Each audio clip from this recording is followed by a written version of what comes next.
చూడలుడు అమ్మాయిని చూస్తుంటే తప్పిపోయిన మా పెద్దమ్మాయి జ్ఞాపకానికి వస్తుంది. ఏమిటి మీ అమ్మాయి తప్పిపోయిందా? అవునలుడు 16 సంవత్సరాల క్రితం కాకినాడలో మహాళి అమావాస్య తప్పిపోయింది. ఆ అమ్మాయి పేరు పెట్టిందే ఈ పాఠశాల. ఇప్పుడు మాకున్న దిగులల్లా ఆ పాఠశాల గురించే. మీరు ఆ విషయంలో నిశ్చింతగా ఉండండి. మా శక్తి అంతా ధారబో స్కూల్ వృద్ధిలోకి తీసుకొస్తాం. చాలా సంతోషం.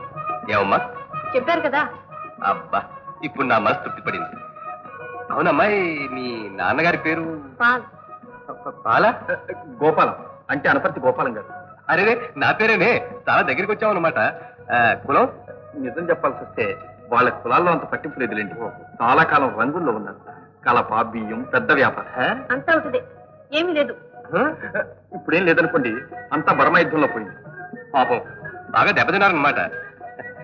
అయితే అల్లుడు, మీ నాన్నగారి పేరు? డోకా రాజారాం నాయుడు. అరే, నువ్వు నాయుడువా? అయితే మరేమిటి పేరు అలా పెట్టుకున్నావు? నిజం చెప్పాల్సి వస్తే నా కులాల్లోనే కాదు, మతాల్లో కూడా నమ్మకం లేదు.